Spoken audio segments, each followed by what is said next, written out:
Yep. Exactly. It's just like Pink Floyd's The Wall, except whatever version you guys enjoy now.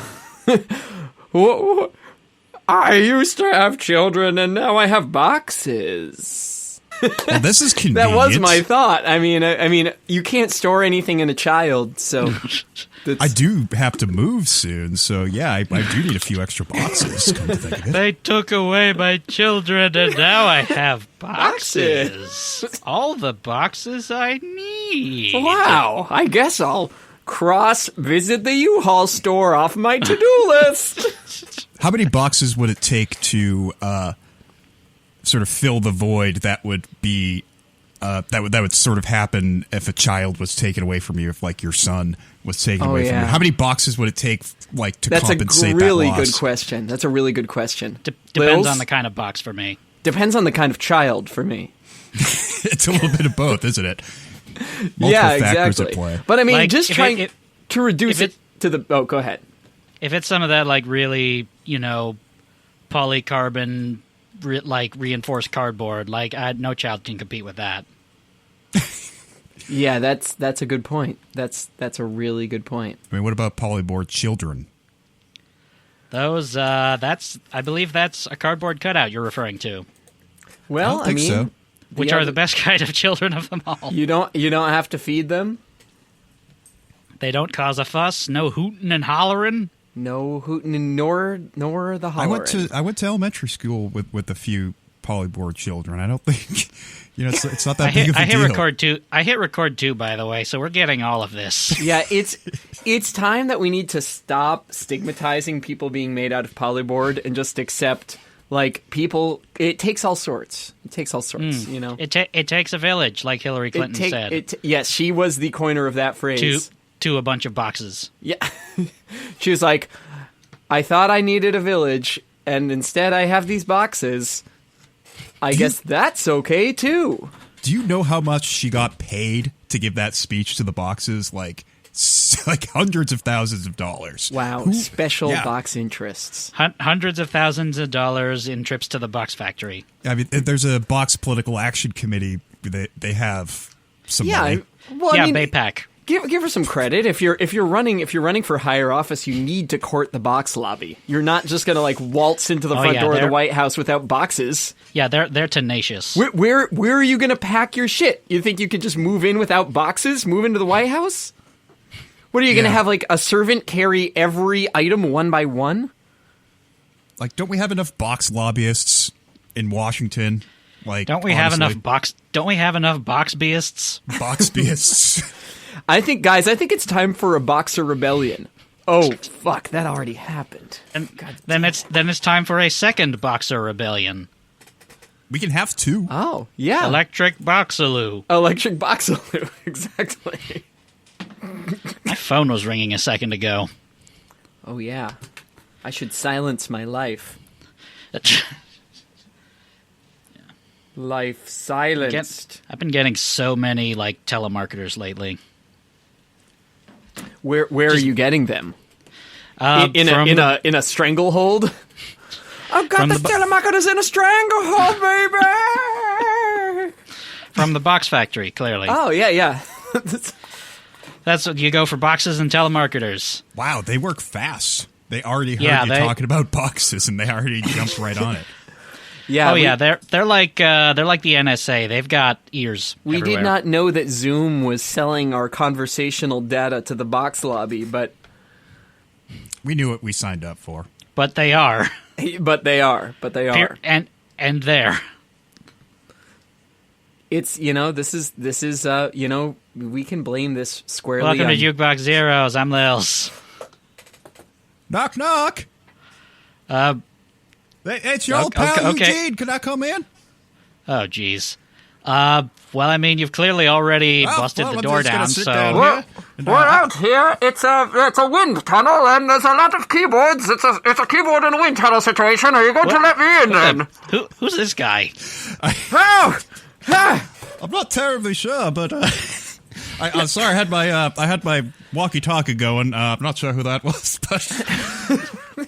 just stopping in real quick, seeing if Patrick had had a few minutes to talk, or perhaps Father Alexander. I heard he's back to life now. I mean, I thought he did, but he seems not to be here. Well, I told them not to resuscitate. I wanted to meet Saint Peter. What? Who's this? Father Alexander. Oh, this is the famed Father Alexander. That at last, we finally get to meet.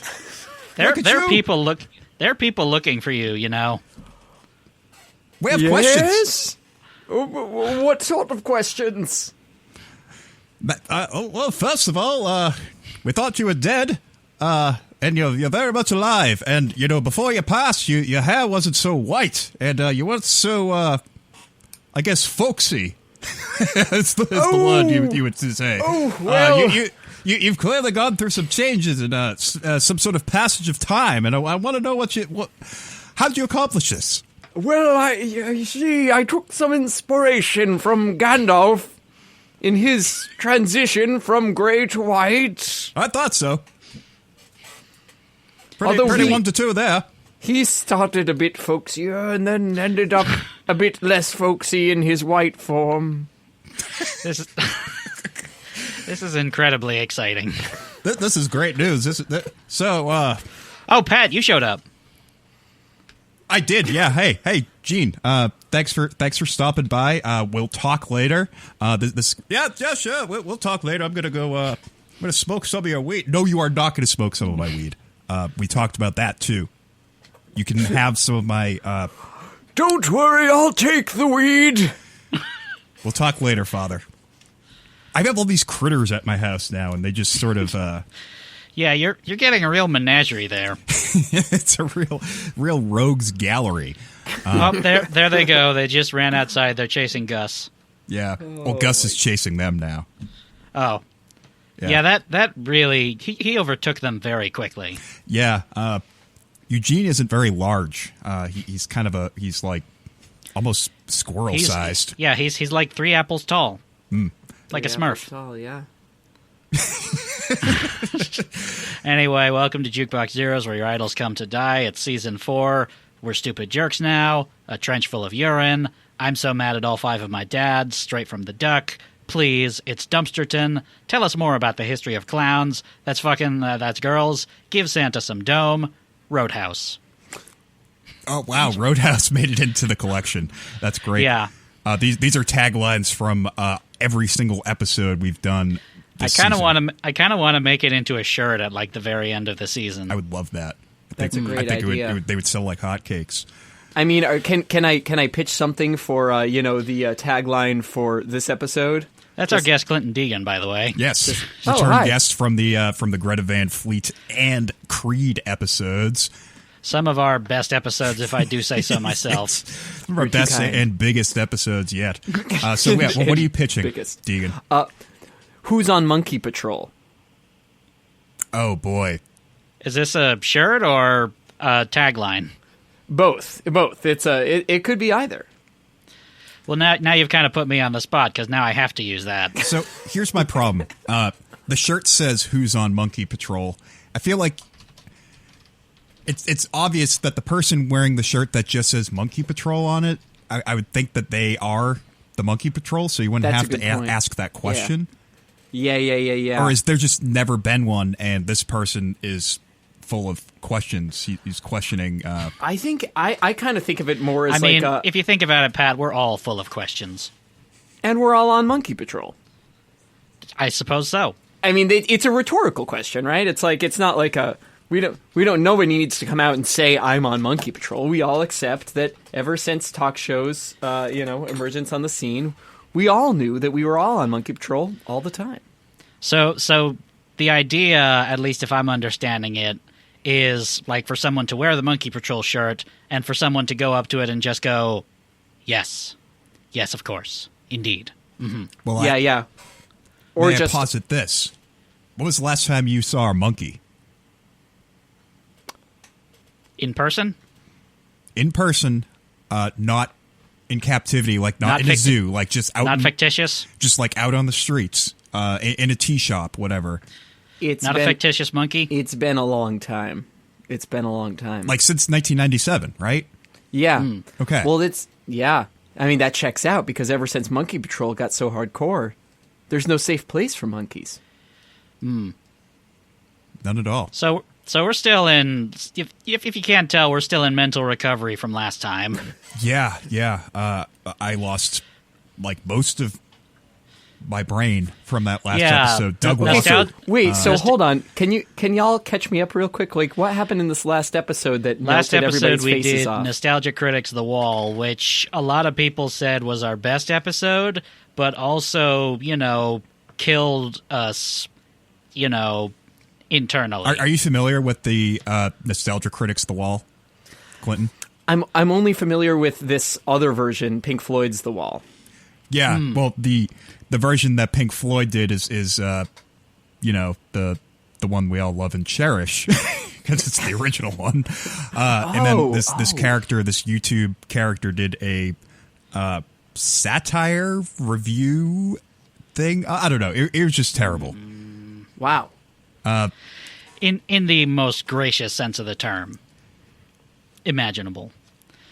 But yeah, like that ruined us, and for a while we were a little scared that we would never like laugh or love or feel again. Yeah, that makes sense.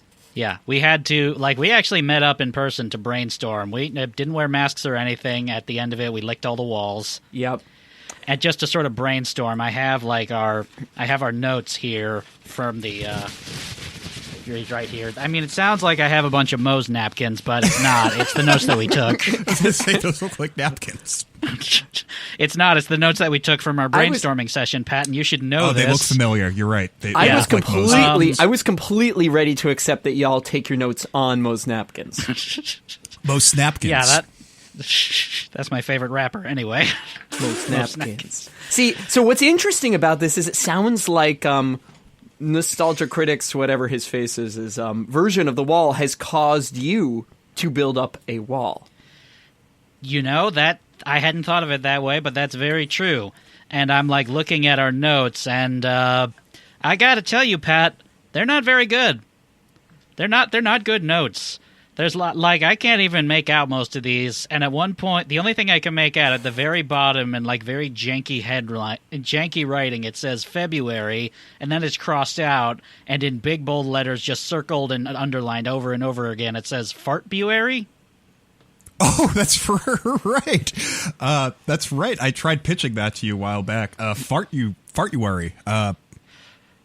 Yeah, no. It says Fartuary on here, but it's been crossed out a bunch of times so that we could put more circles around Fartbuary. It also, I also see at the bottom it says Fart February at the bottom, and I see an effort was made to actually tear that bit off of the note itself, but it was taped back on.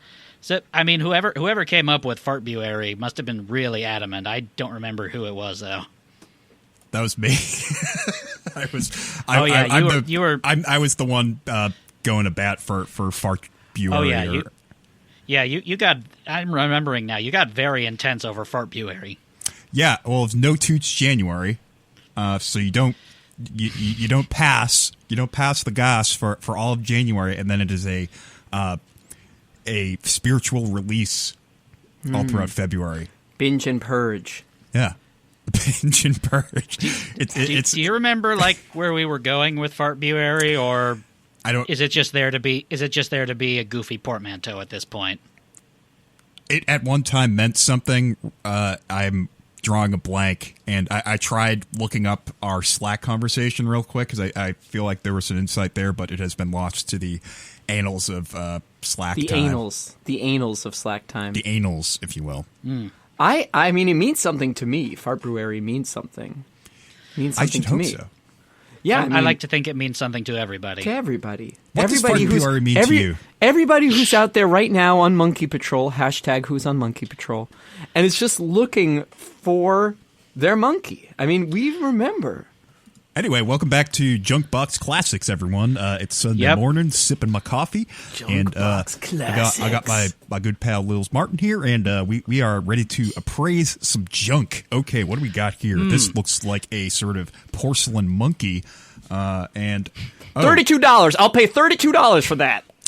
I'm the one who appraises the prices. Thank you very much. What do we have here? We have some sort of vinyl. Oh my goodness, what is this? There's like these Muppets sitting in 4 chairs, and there's lights, and there's a sign on the side that says talk show.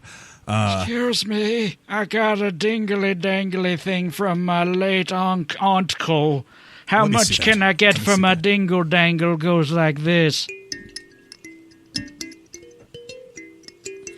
You make a nice noise. I will pay $3,000. Fuck. I was going to pay $3,000 for that. Sir, excuse me, sir. Yes, young lady. Yes, sir, I have saved all of my stinkiest farts for the entirety of January, and I would be wondering if you could buy them for me, for my children haven't eaten. Okay, all right, this is fine. How long have you cured them? Because if it's less than a month, I'm not taking it. I have too much. I have too many farts in my hand. Sir?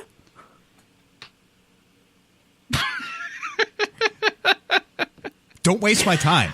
If you have not cured your farts less for more than a month, I honestly don't waste my time.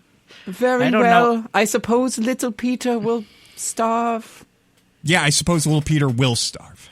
Our podcast turned into Antiques Roadshow for a second. It did. And I just, disappointed a child again. We're wasting all this time at this point. We can replace a child with boxes. That's true. My God. It's all coming full circle, just like this album, I think. Maybe. I don't know. That didn't quite work. Albums move in a circle. Albums are shaped like circles. In the music video, they're on a record, and it's moving circularly. That's right. I had the triangle disc. I don't know about you guys. Oh.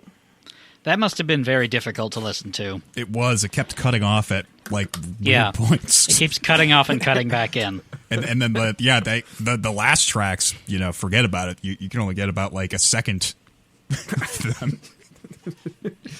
I don't know. Okay. Stone Temple Pilots. Never heard of them. Despite having a sordid reputation with critics in their earliest days and a history of controversial behavior via their late yet famed former lead singer Scott Weiland, or is it Weiland? I've never been clear on that. Weiland, Weiland. He is the villain of the story. Scott Villain. The San Diego-based four-piece have gone on to be an indelible part of 90s pop culture and one of the most commercially successful acts of the grunge movement. Tracks like Vaseline, Sex Type Thing, Interstate Love Song, Creep, Trippin' on a Hole in a Paper Heart, Plush, and others are still considered very well-regarded 90s singles, and have become modern staples of classic rock radio, which means we're all old now. Even the very same critics who scoffed at the band in their heyday have gone on to reevaluate and reappraise their discography for the better, mostly. Their commercial peak was with the aforementioned frontman Scott Weiland, who in his lifetime was a major influence on numerous future vocalists and is frequently mentioned in the same breath as 90s legends like Kurt Cobain and Lane Staley.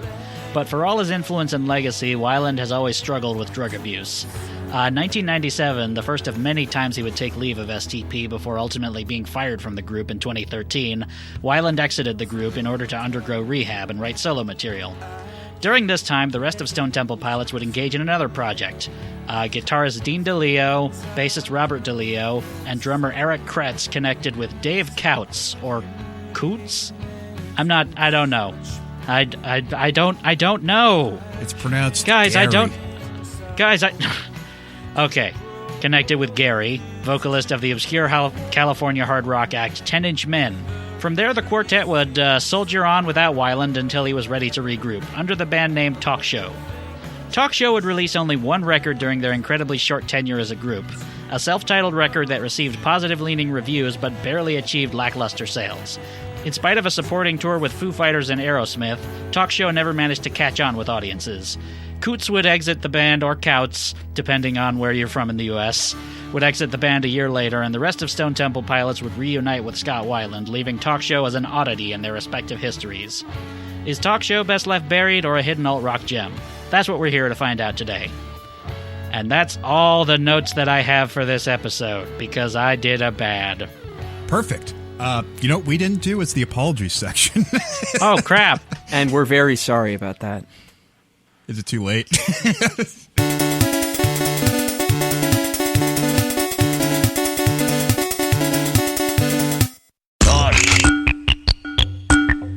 I'm sorry we skipped the apology section then. Yeah, all right. But I might as well take this opportunity also to say I'm sorry that I really am not sure how much I'm going to be able to contribute to this episode, because for the first time ever, I'm going into this with no notes whatsoever.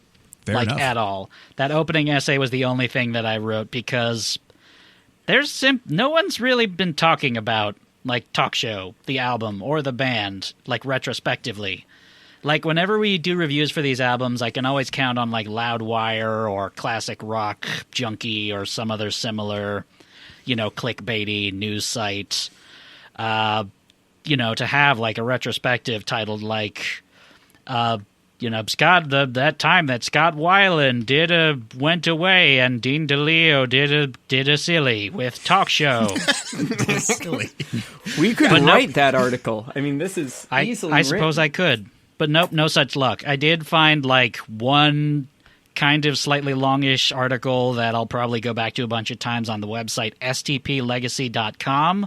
But otherwise, like, not only am I going to this with no notes, but, like, a barely formed opinion of this album, which I think once we start playing clips, you'll understand why. Sure.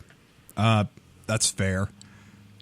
Should we talk about our individual relationships with Stone Temple Pilots, the band? Yeah, you guys feel free to. Yeah, you guys feel free to just go off, because I once again have just a very surface level understanding of STP. Yeah, you're for the most part, like, kind of only familiar with their hit singles on the radio. Yeah, so I can't get too deep in the paint about it. Yeah. So I think for me, growing up as a child of the 90s, like I really kind of started dipping into music at, like, around age 12.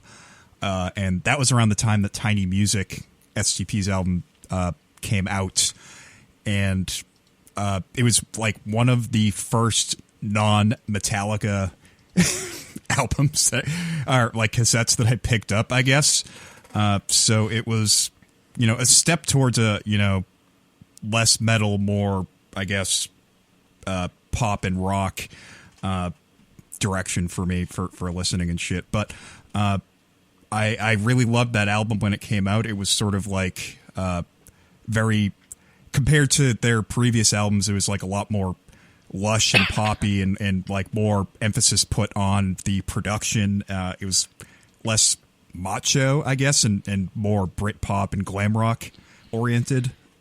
Yeah, I'd read that, like, around this period was when they started experimenting with, like, psychedelia and glam a little bit. Yeah, for sure. And they see when the band first came out in the early 90s with Core, they got lambasted pretty hardcore in the rock press for being, like, Pearl Jam ripoffs, which is valid in some ways, but I also think is a really lazy assessment to make of that first record. It wasn't really so much. He wasn't really so much doing a Eddie Vedder so much as like a Jim Morrison ripoff, and the songs weren't really, they didn't have the same vibe really, even as Pearl Jam. It's a weak connection at best. Yeah, it was a pretty weak connection to make, and I think it was, at a time when, I don't know, like, people were, like, looking for reasons to see, I guess, like, reasons that, like, shit on, like, the next generation of grunge artists. Exactly, and I think, like, a reason to be like, oh, see, this is just going to be another trend. Oh, look, there's one now. If I can add on a deeper level, I feel like grunge had a problem with authenticity worship. Yes, and that was an issue. And this feeling that, like, if you're not broken enough, then you're not real. If you're not Seattle enough, you're not real. It's like, there was a real effort to tear people down for their lack of authenticity. And I don't actually, just to riff on that a little bit, I don't hear STP as lacking in authenticity. I don't hear anything they do as somehow being cynical or conniving any more than any other band also moves with the tides that are around them in the mainstream. Well, I will jump on that to say, like, there were definitely some bands that had that authenticity problem for sure, though. Like, it wasn't just a completely, like, you know, nothing sort of thing. Like, people were right to rip on, like, Live or Collective Soul and that sort of thing, I would say. Yeah, sure. You know, I think it's relative, to be quite honest. I think it's relative to the quality of the act itself. So if, like, you know, if an amazing band decides we love this sound, we're going to embrace this sound, is that inauthentic? Absolutely not. Right? So, like when we criticize bands like Live or Collective Soul, I mean, that's a whole separate episode, right? So I won't get too deep into that. But if we did, it would think be that more... might be an episode, Pat? Also ran Grunge Roundup? Probably. But, like, we would really not be criticizing the fact that they're trying to do grunge. We'd be criticizing the overall quality of their writing and musicianship. Because that is true. If they delivered the A-level goods, if they delivered a Pearl Jam or an Alice in Chains or whatever, we wouldn't care. Right, exactly. So just jumping off that, I think what happened was these guys are from, I think they're from SoCal. They're definitely California. They're definitely very much Stone Temple Pilots. They're definitely more California. San Diego. I believe Scott Weiland is from, like, Indiana or Minnesota. I'll look that up, but I think he's like a Midwest kid. Yeah, so that kind of all tracks too. So that that's sort of like Midwestern suburban naivety in like a charming way can be like kind of refreshing when it's like they're you know, they clearly love their influences and they have a love for like a certain style of songwriting and playing. In California, that's definitely, like, during that time, there's no way that you could operate in California without also picking up a little bit of, like, you know, the huge hard rock movement. Oh, for sure. Like, that originated there. Absolutely. I mean, it was still they formed in the late 80s. You know, be it like the glammier side or the more sort of grittier Guns N' Roses-y kind of hard rock. Exactly. Like, and they formed in the late 80s when a lot of these acts were still pretty big, and it's funny listening to their first record and some of their demos. Like, they recently released something, a song that was going to be on The Crow or something like that, but they decided to pull it at the last minute. DeLeo's guitar tone is actually, like, very heavily influenced by Robert Smith at that point. So it's like a very, very weird sort of amalgam of influences happening. And I wonder if that, like, kind of pissed some people off, like they were almost pilfering from all these different genres in some way, but, like, they weren't, you know, they weren't real denizens of Seattle grunge or you know. Stone Temple pilfer. Yeah. I like that. Now, just between the three of us, do we think there's anything wrong with people actually borrowing elements from a variety of genres, Absolutely styles, not. movements? No way. No, Absolutely again, not. so I and it's like, this is part of why I keep understanding part of this as like an authenticity issue with critics and fans at the time versus a problem with musicians at the time. Yes, I think you're right. And yeah, there wasn't really much focus on their songwriting, which, like, is kind of one of their strongest points at this, at least at this point in their career. It's pretty solid. Yeah. You think we should start getting into the music then? Alrighty. Like, should we start getting into talk show? Whatever this is, sure. Okay, so, like, straight from the top, I think as early as the first track, you'll understand why I had a hard time. I not being a Stone Temple Pilots fan and not a fan, just not, you know, well learned about them and not able to, like, really pick up the intricacies. So here's track 1 from Talk Show, titled Ring Twice.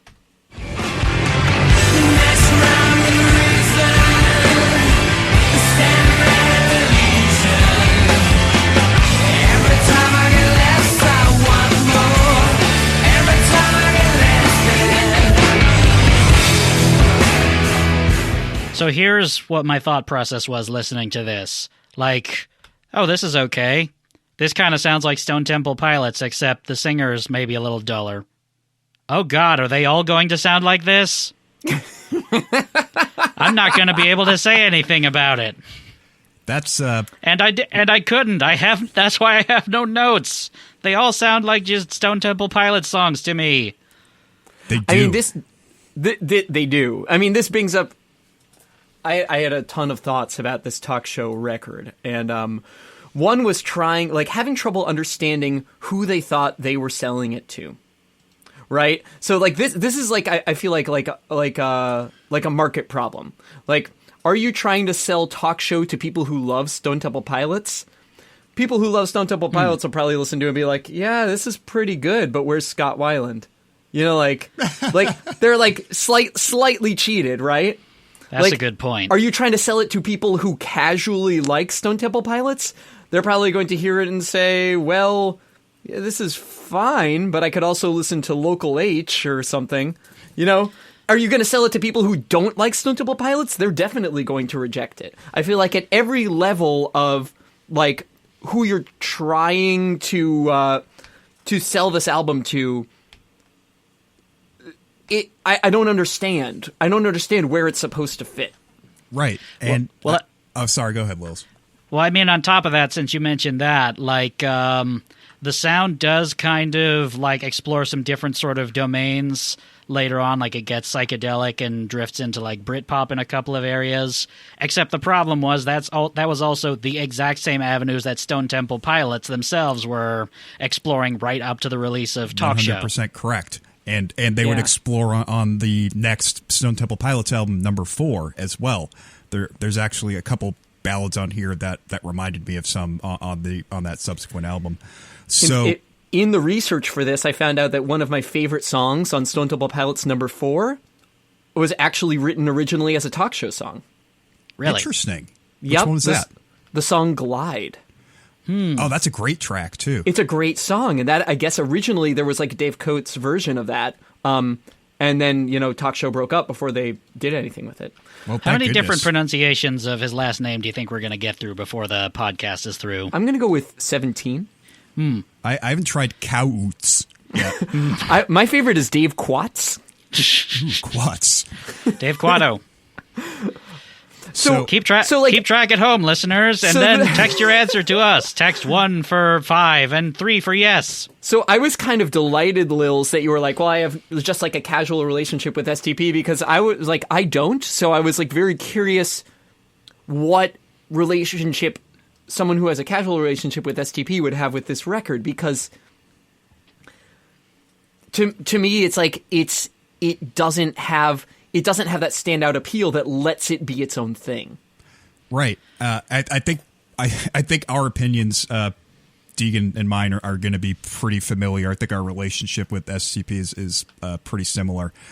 I think my initial thought when I heard this song was, okay, cool. I'm hearing that like single coil twang that DeLeo does, and like that's actually a pretty cool riff and like makes sense for that time period. My one issue with it was just the production was a little bit duller, and took the words right out of my mouth. Exactly. And part of that is I had trouble hearing Dave on that first track. His voice was like really muffled, which was kind of unfortunate because I thought that first track was pretty cool. I thought there was, they were doing all the things, Eric Kretz slamming away at the drums and DeLeo doing his twangy single coil riff, and the other DeLeo doing some, snazzy, jazzy bass stuff. But then, as soon as Dave comes over, it's like, oh, this is subtracting a little bit now. Well, there's a few elements to that, right? And I think you've put your finger on both of them, which is like Dave Coutts is Dave Coutts. Dave Coutts is fine, but it's impossible for us to not compare him to Scott Weiland. That's the problem. And then also it's a band seeking a producer. I guess they decided to produce this record themselves. That makes sense. Which makes sense because these songs are they just need production so badly, and it's like the pure compositional ideas are similar to what you would hear on an STP record of the time, but like the thought going into like the arrangements isn't there in terms of like, you know, how are we getting in and out of these songs? It's like they're less realized. In terms of layering, they're less realized. In terms of the sonic shaping, they're less realized. Right. Like it still has that like super thin thing that like Tiny Music has, but sounds just like harsher and duller and thinner and just less interesting. It just doesn't sound as well mixed as a Brendan O'Brien production, which, you know, obviously he's a pretty all-star producer from that era. He's a pretty big deal. He's a pretty big deal. And he produced Tiny Music. But then, yeah, hearing this one, it almost sounds like did you take out all those bad frequencies? Like, I don't know. There's just like a lot of kind of clutter happening. Incredibly cluttered. Away from the he's a pretty compositions. big deal. He's Brendan O'Brien, and he's a pretty big deal. Tip hat. It's literally every instrument just in the high mids. Yeah. And like kind of that's what I thought Tiny Music was too, but this is way worse. Way worse. Oh boy. Yeah, like as I mentioned at the top, my experience with Stone Temple Pilots is very surface level, but I feel like I've heard enough of it to know that, like, you know, that so many of these are trying to be Stone Temple Pilots songs, and on top of that, Dave Coutts is very clearly trying to sound similar to Scott Weiland, and I feel like, you know, he gets there, but not quite. No, I mean, I almost want to take exception to that. Like, do you really think they're trying to sound like STP, or is it just like okay? I took it the opposite way. I kind of took this as their like not trying record. They're like, it's fine, people will buy it no matter what. We'll just won't try too hard this time. I mean, maybe that's just my own inexperience, just listening to this with only Stone Temple Pilots like singles on my brain, thinking like, okay, these sound quite a bit like this, and Dave Coutts sounds like Scott Weiland, except just ever so slightly off. Ever so slightly Uncanny Valley-ish. Yeah. I mean, with Dave Coutts, I was kind of like unsure how much he was trying to do a Tiny Music era Scott Weiland sound. With the rest of the band, I just assume they're like, these are the riffs we always produce. We are machines. Like they're just like such like punch the clock type dudes. Like, we'll show up at the Song Factory at 9 a.m. make a few riffs, clock out for lunch. Like, it's just like, I just feel like they have no...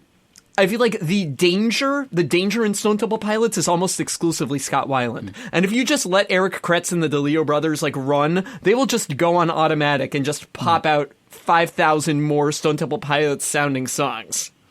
Yeah. Ad nauseum. Like, they have STP motions and down on the STP music farm. That's right. And they don't have another setting. That was kind of my take on it. It's like they just have this one setting. They kind of need Scott. They need Scott to drive them into more dangerous places. They're turning on the Dean VST in FL Studio.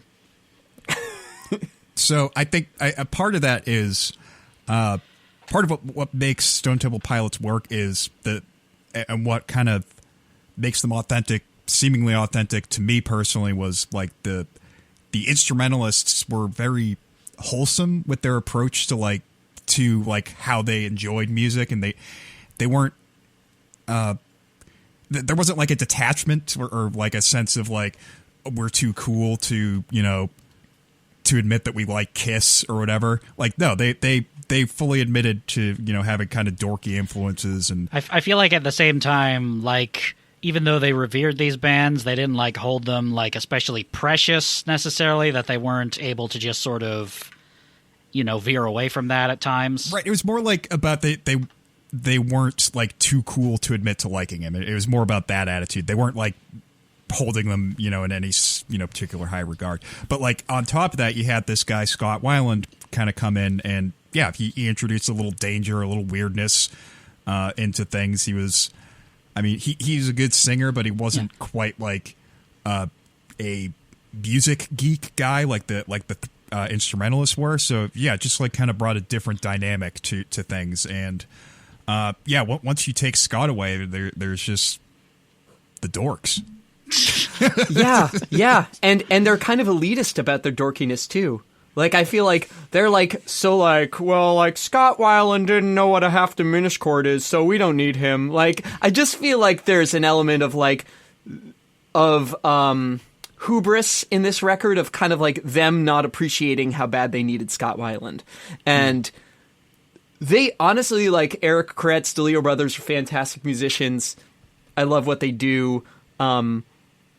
And also, that's, in some ways, that's like, we know that they can do better. We know that that's not enough. It's not enough to just be a fantastic musician. You also have to have something to say. You have to have that element of rock and roll, of like leaving something on the line. Yeah. And I really feel like that's where Scott was dragging them over and over again, was back out to the edge. And unfortunately, that wove in and out of his substance abuse issues. And then just on top of that, having like a clarity of said message too, because they had the benefit of working with Brendan O'Brien, a pretty big deal for Tip Hat for at least I think Purple through Shangri-La Da. They worked with Brendan O'Brien, and that does, it cleared, it made you aware of how good the compositions were, and also just how strong of a frontman Scott could be at times. Whereas when we're listening to this song, it's I'm kind of hearing DeLeo, and I'm kind of hearing a singer that's not as good as Scott Weiland. But I'm into it. I mean, I was pleasantly surprised, I guess. It's weird that I never thought to listen to this record when I was younger. I was always told to avoid it like the plague. Wow. Who told you this? I think, or just like general, I think just the Dave general Coutts. feeling that people had towards it. And it was the Monkey Patrol, wasn't it? They got to me.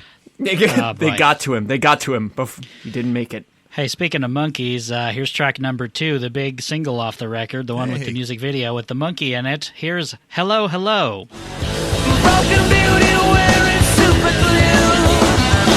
She lies so good that she believes them too.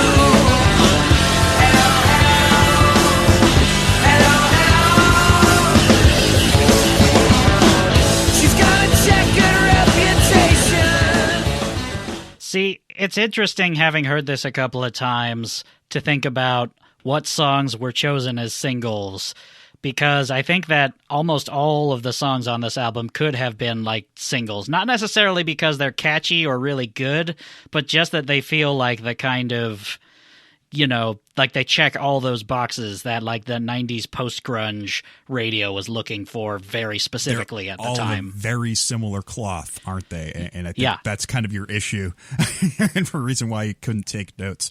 I like this song. I remember when it was a single on the radio. I remember hearing it on AAF like late at night when I was like in 6th grade or whatever, and I was like, oh, this is kind of cool. It sounds. I like SGP. And I never thought to fucking seek this album for some reason. I just like forgot about it. Probably because the song disappeared from radio. I like STP. I'll go listen to that instead. I almost feel like if this was an STP song, we'd still hear it on the radio. Like it was a statement almost by DJs against the talk show diversion that they don't spin this anymore. I mean, it's not inherently like that much better or worse than like Bing Bang Baby or something like that. I would agree. I think I really like that opening riff, that like kind of 3/4 thing. It's I thought that's like a cool songwriting device. It's one of the more clever songs on this record, I think. I think so too. I think it's actually this really is a standout. It has like cool asymmetry to its structure, and it has like some dynamic range in Dave Coutts,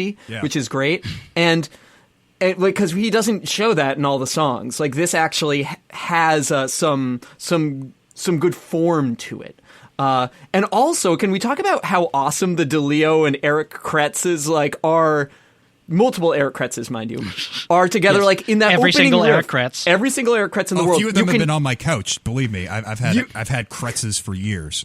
You can hear this like slight 16th note swing in the drums, and then like the totally straight approach of Dean over that. It's like they have this feel that is so distinct and so unique, and you can really hear it on display in the song. Yeah, DeLeo has that thing where he kind of he plays like just slightly ahead of the beat or something like that, or it's really just to get that attack, like that sort of conky attack more prominent. It's a definite. There's a very distinct character to that band's feel. Yeah. Should we talk about the music video a little bit? Oh yeah, I mean we're on Monkey Patrol, so we might as well look for them. Yeah, we've been alluding to it for the entirety of this podcast so far. But yeah, the music video basically depicts the band, extra tiny, very very miniature version of the band performing on one of those. I want to say toy record players. Yeah, that one. Used to be able to get that could play like a 7-inch. I had a toy record player as a kid. Oh, awesome. Oh, yeah. This is such a I have it open right now. This is such a 1997 looking video. It just like very the much fisheye is. lens and like the water. Like I don't even. Oh, here's Monkey Patrol. Oh yeah, there's and the giant singing doll heads. I mean, yeah, that was creepy. Oh, the but doll there's heads. Dave Coutts. Oh, look, crazy wild man. He's about to fall down. Oh, Yep. Crazy man. I'm a crazy man. Dave Kudzu just gyrating all over the place. Kudzu. Yeah. I remember liking this song when it came out. I remember hearing it on the radio. I remember watching the video. I also didn't. It never led me to check out the record. I really think it was because they buried the single, and I was young enough to forget. I guess I was like that easily distracted at that age that I just, as soon as it disappeared from radio, I fucking forgot about it. Yeah, that music video ties into the video that you shared with us in our messenger chat, Clint. That's right. The little after show interview where they're talking about how they're attracted to the monkey. That's right. I mean, Carson Daly brings out the best. He is a masterful interviewer. Everything Carson Daly touches turns to monkeys. And this was like early on for Carson Daly too, so like he had to put up with this. He had no say. He had to deal with the... It's true. He's like, I can't believe I have to interview like Dave Coutts and like instead of an actual Stone Temple Pilots. He's like totally checked out the whole time. So he's like, so guys, how's tour? You like fish sticks? Like it's like it just seems like so like uninterested. And you can Carson and it like constantly asks people if they like fish sticks. Like even on TRL.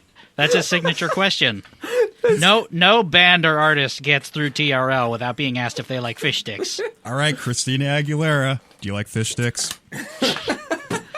I mean, after a while, like the audience started like saying it too. It's like, I think I know what's on everybody's mind. Yeah. Careless of milkshake. Do you like fish sticks? You said milkshake. Do you like fish sticks? Milkshakes. Fish you can tell also how, dated and 90s the interview was, because Carson's asking questions like, so, who was the lead of the Chick Patrol? Who was in charge of getting women's? Which is great, because I feel like there's one woman in the whole video, and then there's a bunch of like creepy doll heads and monkeys. Like, he's like, the one thing I saw was the woman, everything else was invisible to me.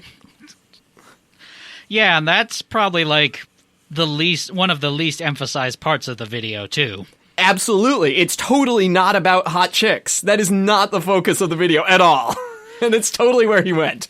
Like, she turns the record player on, and then for the rest of it, it's the band rotating over and over again, while occasionally there's a monkey and talking and singing doll heads.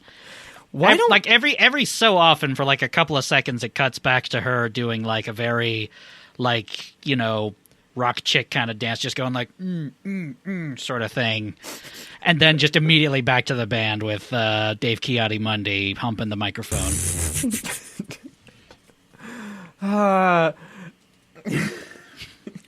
Let's move on. Yeah, let's move on. Here's track number 3. This one titled "Everybody Loves My Car."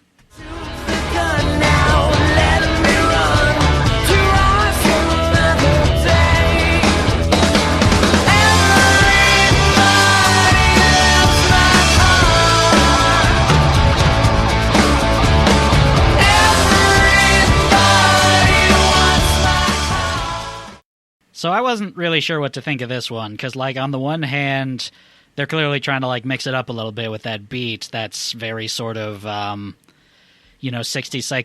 psychedelia-y kind of. It kind of gave me vibes of like She's a Rainbow by the Rolling Stones a little bit. I was getting serious Beatles vibes off of this one as well. But yeah, Stones, I'm definitely. in love with my car. Definitely. By the Sheen. Yes. And like I feel like it's also kind of tying into like, Dave Coutts trying to be like Scott, like inadvertently trying to be like Scott Weiland too, just because of like how very like kind of horny the song gets in some parts lyrically. Because there was that period like right at the beginning when Scott Weiland was just very, very horny with Sex Type Thing and Wicked Garden and all that sort of stuff. I always thought Sex Type Thing had more of kind of like a negative outlook on sex. I think that was more of the negative outlook. Yeah, you know what? You're probably right. But you're right about Wicked Garden. That's a very horny song, and that is all about the pubes. Doing more of the, definitely doing more of the like rock Paramore thing than some of the other 90s singers at the time, where they were kind of more mired in angst. He was a little more mired in romance in some ways. Since you funneled us down this particular tube, Lilz, how did y'all experience the lyrics of this album in general? Because I felt like in general, like the lyrics felt very kind of light and insubstantial. And I was never a huge fan of STP's lyrics. So like from a like just relative standpoint, it actually made me appreciate STP more. I was like, oh, actually, like Scott Weiland had a little bit more substance than I thought. Well, like I kind of have a problem where I have a hard time picking out individual lyrics backed behind like music at the time listening to it. I don't know what it is, but like it all just sort of muddles together for me sometimes. So I didn't get to like really look at the lyrics until like after the fact, like deprived of the music. And looking at some of these, like I have genius.com open right now just so I can, quote a couple of them. Some of these lyrics just make no fucking sense at all. Yeah, we're kind of dipping into Gary Sharon territory at times. It's very sort of like stream of consciousness, just trying to sound like all sort of pomo weird for the sake of weird, but it's not really like saying anything. Well, it's let me read a little bit of Everybody Loves My Car, the first verse to the chorus. Broken records play, shoes left out all day, trips were started, left departed to rise another day. Sing a wish for free, pays the rent for me, sun's reflection needs reception to rise another day. Everybody loves my car. Everybody loves my car. I mean, I'm no, like, pass the hat. I'm no, like, I don't understand poetry all that well unless it's, very, very obvious. But the interpretation I'm just sort of getting from it is, like, a bunch of random psychedelic bullshit and then vroom vroom. Yeah, or it could totally. It could be a commentary on like rock star life or something like that. The singing for your supper line, plus you probably have a nice car. Everybody loves my car. I don't know, but Dave Koala Bear, like, isn't even fucking rich yet, or he doesn't even get rich because this is a commercial failure. So yeah, if he was obscure when he was picked up by the band, and then immediately disappeared back into obscurity after Talk Show was done. But it's also notable that on this record, unlike Stone Temple Pilots records, the other members of the band got in on writing the lyrics. So Eric Kretz, the drummer, actually wrote lyrics for these first 3 songs.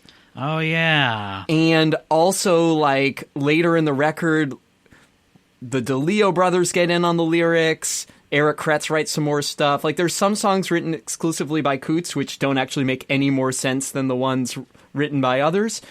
But I feel like, just to extrapolate on this idea, like, no producer. They're just like, we want to write the lyrics. I feel like they're, like, having, like, the band is having like an independence crisis. Like, we need there's control. There's no one there to like rein them in and just sort of get them focused.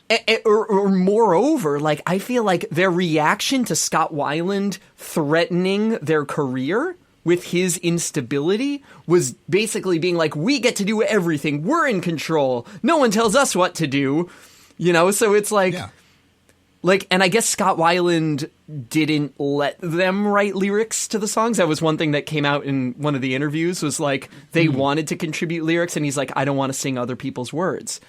So now they're like, well, Dave Coutts, we can push him around, so we're just going to do whatever we want. So I just feel like there's a little bit of this hubris of like them being like, enough of people making us dance when they want us to dance. We're going to dance when we want to dance. Like, yeah, it created this power vacuum as soon as Scott left. So it was like there was just chaos down at DeLeo camp. Yeah, Camp DeLeo. And I don't think it's good for the band. I think like they had good established roles, and I think like the lack of a producer and the lack of a solid lyricist was not There's a solid no ringleader. development. You know what it is, guys? You know what it is? It's this record was mostly made for the DeLeo's benefit, or for the instrumentalist's benefit, because it was a reaction to the fact that they couldn't go and tour Tiny Music because Scott Weiland was, he went to a farm upstate. or he's in prison. So, Daddy, what happened to Scott Weiland? Well, we had to take old Scotty out back, and that's terrible. Yeah, I mean, and No, Ma, he was my frontman. I'll do it. Oh, will we get to visit the farm, Daddy? Well, no, the farm's very far away. I just feel like... Let me tell you about the rabbit, Scott. Oh, God. I feel like this record says so much about the way the DeLeos are thinking about their career, more than it says about anything else, because their musicianship is still there. Like, their ability to create their product is still there, but what's missing is kind of like this, like, the drive, the feeling of why we're doing this. Like, if you just take the DeLeos in isolation, they just go and punch the clock, and they'll just like, chug out parts, punch in, punch out. But it's like there's nothing motivating it other than their desire to keep working. Yeah, these are all things that just did not jump out at me like the first listen through, which makes me think maybe I need to go listen to more Stone Temple Pilots like after this episode is through. I'm going to highly recommend you listen to Tiny Music. Sure. I think that's a great record. And maybe Purple, too. That has some good... And yeah, I'd say like Purple and Number 4, too. If you like Tiny Music, check those two out. I love all three of those records. I think like Purple has a lot of filler, but the filler is surprisingly good. It's like... Yeah. It's like it has hits that are just undeniable, and then its filler is like, this filler would be better than most bands' like best songs. It was well-produced filler. That was the thing. It was thing. very well-produced. Exactly. It's not that it was like so much better than the stuff on the talk show record. It's just Brendan O'Brien. Yeah. No, he just cleaned up those tracks really well and just knew how to make a record out of nonsense. Yeah, Which a lot of the 90s, there's a lot of nonsense going on in the 90s with like fucking longer CDs and hidden tracks and such. I feel similarly about Number 4 and Tiny Music. These are both records that had plenty of filler, but the filler was pretty solid. Let's move on to track number 4, moving from that. Track number 4, titled Peeling an Orange. Peeling an orange, I am expecting great sweetness. Peeling an orange, yes, I am very optimistic. And sometimes the acid stings my eye. Dave Comfy Couch getting a little bit Oasis-y right there. I was just going to say, this just sounds like Oasis. Didn't you pick up like quite a bit of Liam Gallagher in that vocal delivery? Yes. I was definitely feeling the Oasis vibes on this record. In this song about, the importance of vitamin C, I think. Absolutely. Yeah. And unless peels. Unless like the titular orange is supposed to be like, a metaphor for something. Nope. Orange peels are definitely a good insect repellent, and you need that. That's important in the sunny San Diego No metaphors climates. on this record. I actually read that in an interview. Ah. Yep. So they were just very big into potpourri. I always assumed this was the inspiration for kind of like the Phoebe Bridgers kind of like vernacular, like colloquial, quotidian existence, whatever. Like Peeling an orange, go to the grocery store, then fill the car with gas. And then I had to write some stuff down so I don't forget it. Oh no, I forgot something, what? Like, it's just like stuff I did. When you say fill the car with gas, you of course mean the tank, right? No. Oh no. Oh no, that's the car he loves so much. Don't fill it with gas. I also meant highly flammable hydrogen gas. Oh, no. Just straight up hydrogen. This is all going wrong for Dave Coutts. You've been putting gasoline in that engine this whole time? What? You're putting a caustic substance like gasoline into your car's engine? I was using orange juice. This is another one that just has very strange, like, lyrical sort of just stuff on it. I have Genius up in the bridge. There's a line that says, "Building a house from mud, 'cause it's already dead." Okay. Yeah, you guys remember when the mud died? I need to stop making my houses out of live foxes. Was this the Kretz lyric? Actually, No. actually reading it a little more closely, I'm starting to think this might be like a, pro-environment song or something, or like, anti-suburbia, maybe a little bit. Like this first line, can't stand the grocery store. Are there orchards anymore? Blow up the breakwater. Still water breeds disease. Now you got what you want. Give us back the trees. If I gotta live here, I gotta breathe. You're right. Gary Sharon. Yeah, Gary. No pipe wrench, though. I gotta breathe. I gotta. Yeah. Hashtag I gotta. This is another song that, like, if you just listen to the first 3 seconds or whatever, the production just pisses me off. It's like so thin, so dry, so like I just feel like no energy went into the making of this record. It sounds like a bit home studio digital. It sounds demo-y. I was like, does. What, you guys couldn't spring with your major label deal. You could not spring for like a decent producer.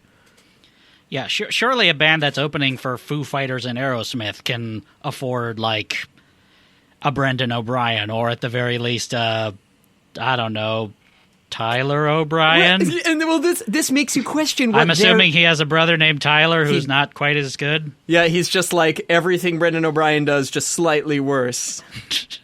Oh, which, I mean, is a perfect... soup all over the mixer again. Sorry. Tyler. Always spilling soup. Tyler, we let you into the studio and you're ruining everything. That's talk show, right? It's like everything STP does, just slightly worse. Oh, geez. Did he produce this record? That would make sense. Yeah. You deleted all the studio tracks, Tyler. What were you thinking? SpaghettiOs. I was trying to text my mom about whether or not my underwear was folded yet, and then I realized I just hit the delete button. Oh, I'm just picturing. By text, I of course mean enter into a pager because it's 1997. He's just constantly knocking paper over for some reason. Oh no, Tyler! Those were the meticulously handwritten scores for our entire record. You just knocked them over into the dumpster fire. It's like that tree frog character. Guys. It's like that tree frog character on BoJack Horseman who just can't walk anywhere without running into things. Charlie. His hands is sticking to everything. That's his name, Charlie. Charlie Witherspoon or something. Do it bad. Tyler just go, sticky hands. All the time. We got to do something about his sticky hands, guys. Oh, yeah. Oh, my It's God. Uh, a real problem. Maybe we'll think of something by this next track. Track number 5, titled So Long.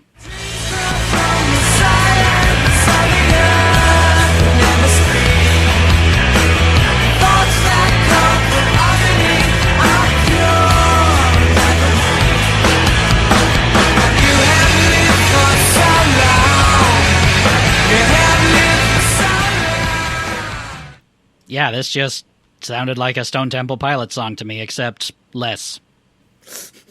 Yeah, no, definitely less. This was the first one where I really I don't want to get into the habit of like saying that for I don't want to get into the habit of saying that for every single song, but like that's just pretty much how I felt going through this. Yeah, for the most part. This is a definite song that like should have been on number 4. Like, it's cool music. I would have loved to hear Scott Weiland do something with this song. It needs something. It's just another like sign of their inevitable and persistent mediocrity. It's kind of a real nothing salad going on in this track. I even this time around I was having trouble picking out the vocals at times, and it's like the guitars were up too loud, or everything was just too crowded and messy. So yeah, it just kind of ruined my enjoyment of the listen, I guess. And I think if it were cleared up a bit, and had Scott Weiland on top of it, you could have had something. But it really wasn't even that exciting of a riff either. I think there's more interesting things happening on this album. Yeah. Personally, I think like the next track was pretty interesting here, just because like it just changes the mood from just very generic sort of STP attempts. Here's maybe there's still a little bit of it in there, but like here's track number 6, titled "Wash Me Down." You can wash me. You can wash me down.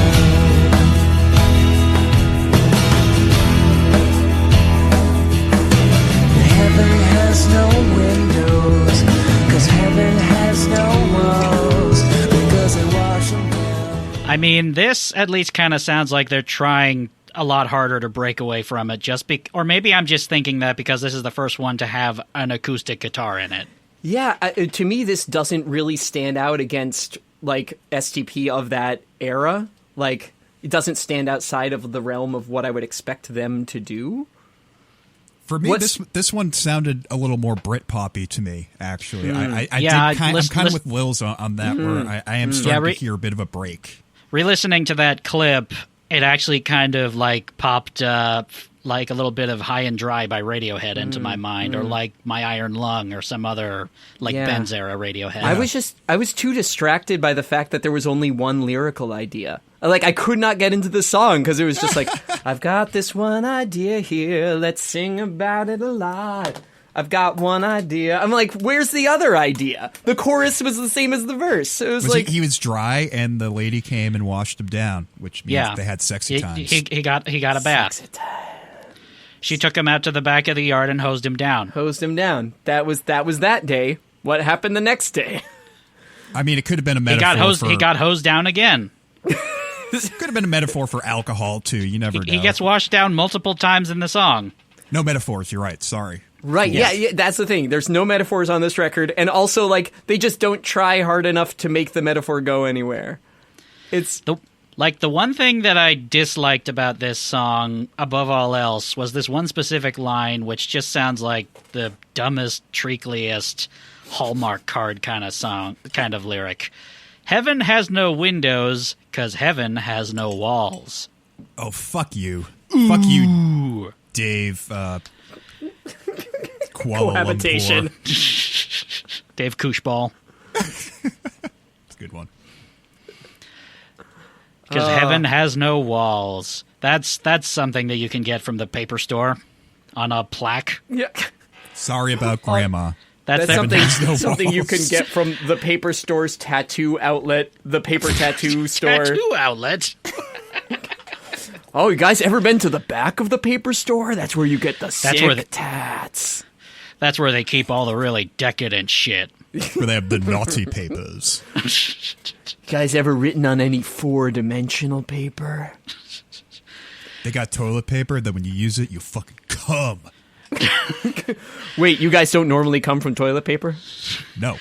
That's where you go to get the really fucking explicit Rose's Rose comic books.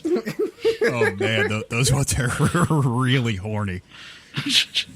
Garfield minus Garfield plus horny Rose. That's where you go for Arlo and Janice /fic. Oh, God. Everyone gets newspaper comics jokes. Foxtrot. Oh my God. Not dated. Not dated. I don't even know if half of those are even still in print. I think Foxtrot's still around. Rose's Rose might be dead. I hope they are. No, but I thought this song was fine. It just, the lyrics ruined it for me. I just could not get into it. I think they just Scotty didn't go could have anywhere. done some better lyrics over it. Yeah, the wind blows me in the corner and it pulls me down the hill. I thought he was being blown into a corner. Or not, because heaven has no walls. Nobody blows baby into a corner. Guys, okay? is there some way we can blame the DeLeos for this? Not this one. This one was written explicitly by Dave Coutts. Have we not said Dave Coutts yet? It's hard to keep coming up with these on the spot. Like I said Kuala Lumpur before I said couch. I said this is literally like the third time I've said couch. Okay, actually, this song, Dave Coutts... Wait, no, I've said Dave Coutts twice, and one time I said Dave Comfy Couch. This song, Dave Comfy Couch, actually wrote the music as well.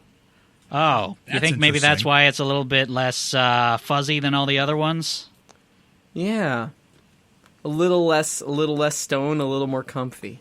Yeah, a little more like cowboy chords happening. Yeah. A little less Temple, a little more JCPenney.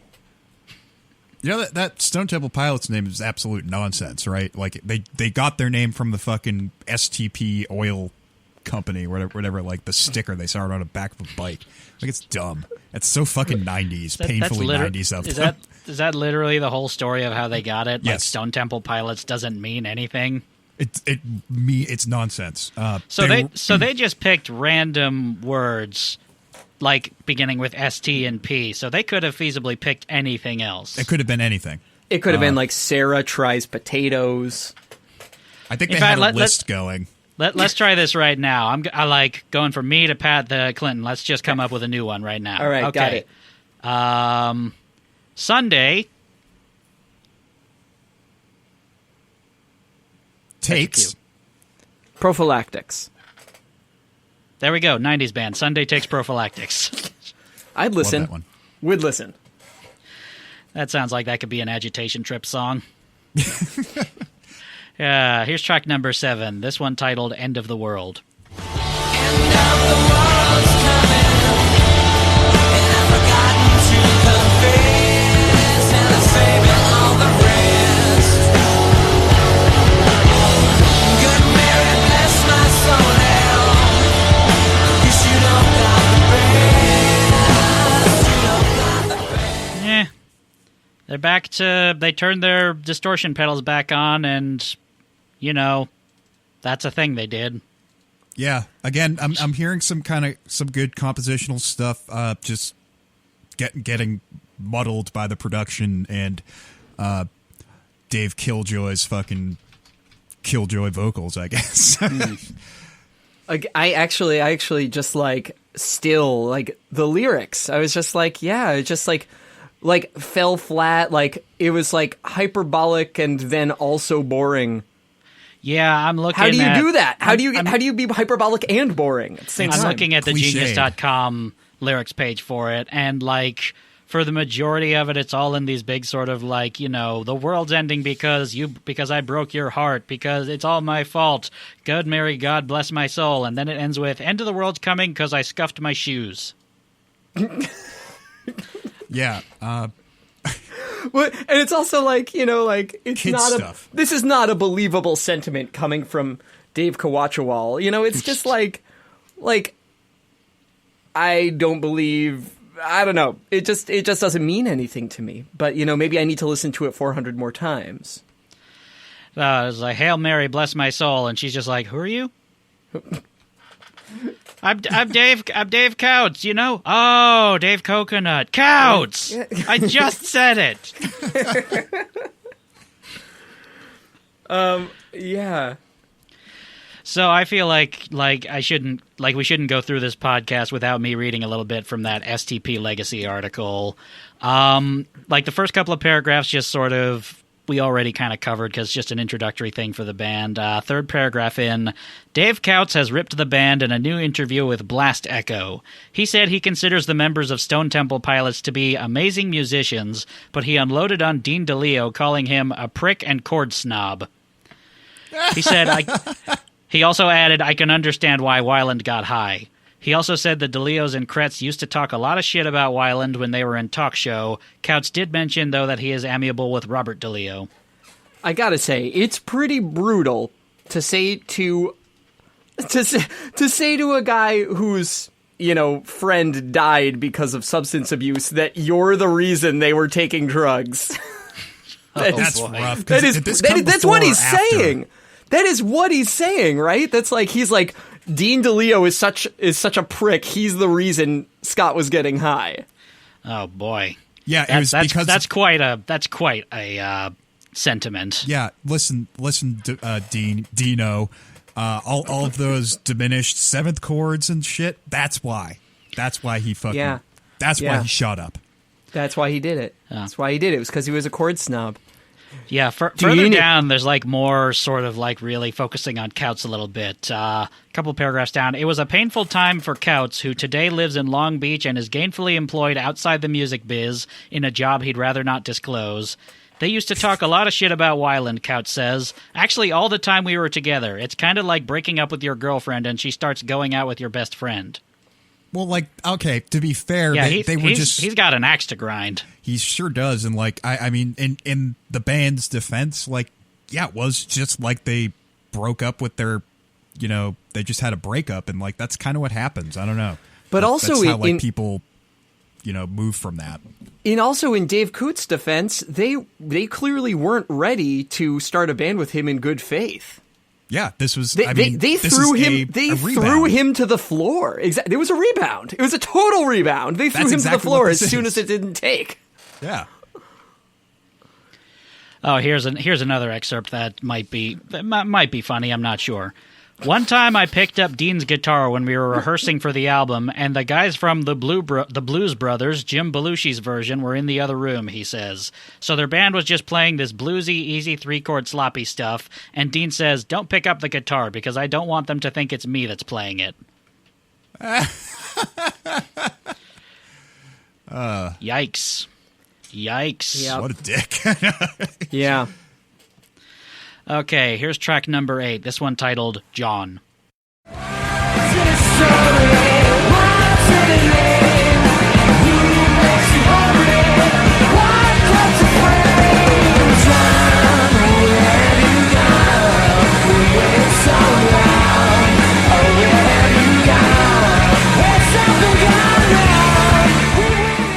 Once again, this one's just kind of okay. Maybe slightly higher tempo. Actually, I'm getting little bits and bobs of like Velvet Revolver era Weiland from it a little bit, which I will fully admit up front I know more about than Talk Show. I owned that album. I think I still own that album. I may go back. Own the Velvet Revolver CD. I may go back and re-listen to it and see if it's still like, if it holds up at all. Because I remember liking it a lot when I was younger. I mean, you can't go wrong with Slash. Slash is a winning article pretty much no matter where you put him. Yeah, there are a few like pretty good riffs on that record from what I remember. But yeah, this song, it's kind of like is it like too much to suggest this is kind of like Diet tripping on a hole in a paper heart? No, not at all. It's kind of that similar tempo. Because that's the vibe I got from it. I was actually really grateful for this song just because it injected some energy into this record. This one was a little more fun. This sounded like a band kind of actually having fun, and like they maybe liked each other. A band trying to have fun, a band having fun, and not like trying very hard to make sure they still have a paycheck. Yes, exactly. I enjoyed the song. It wasn't an amazing song. It was fine. It had a little like Beatles, color to it. Like it reminded me of Loungefly, like that kind of like harmonic progression, like. But it had an energy, and like it had a dynamic flow, which honestly some of these songs just don't have. Yeah, I will agree with you on that. Yeah, a lot of these songs are just kind of flat. Kind of cool modulation that happens in this one, and I was wondering if John referred to John Lennon or something stupid like that, but who knows? John Hancock, the guy who signed the Declaration of Independence, real big. Oh, the big signature. So big signature man. That's what Dave Cucaracha wrote about. Did Dave Coulier write this song? Dave Coulier? This was his response to "You Ought to Know." Oh, perfect. John, it doesn't say on Genius.com. In fact, let's consider the possibility that this entire album is a Never mind. On the Wikipedia page, it says D. Coutts and Eric Kretz. So yeah, that was a Kretz Coutts joint. All right, glad we solved that. Although I liked the canon that that Degan was leading us into. Where yeah, Dave I feel pretty lyrics. bad. I feel pretty bad that I just completely shot that down without listening to what he had to say.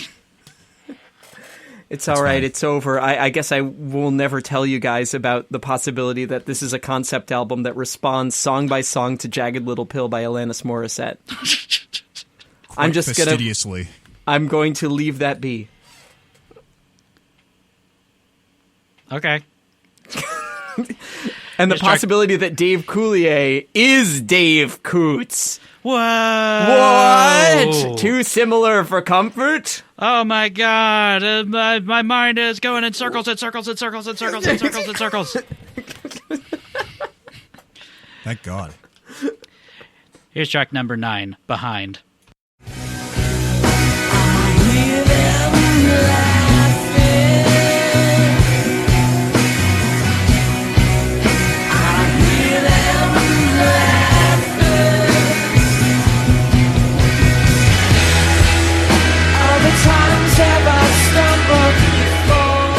This is one I also remember being pretty okay, and like I was kind of struck by like that, Leslie effect on the vocals in the bridge.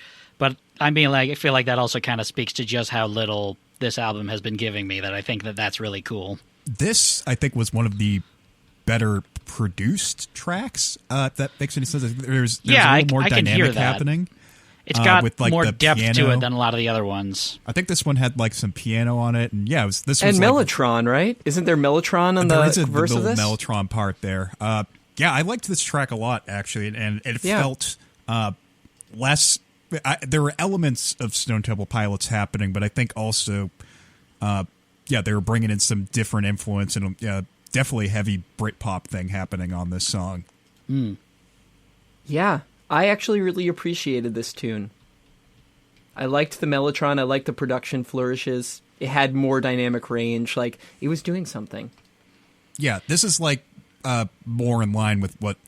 But it also was kind of different from what would be on like Tiny Music or Number 4. It also kind of stands on its own in some ways. Right. Unfortunately, this is not a track that I can actually look at the lyrics for. This and the final track are not on the Genius.com page for some reason. Interesting. Dave Coulier wrote this one. That's the only explanation. He ought to know. he do ought to know. He do know. Does Dave Coulier ought to know? Text water. Does Bruno Mars is gay? Does Bruno's Mars is gay? Bruno's Mar. Oh, Bruno. Oh. Does Johnny Marr is Bruno? I think I'm losing my mind. I think we all are. You're the only one that has an excuse, though. You've got a vape pen. Yeah, that's true.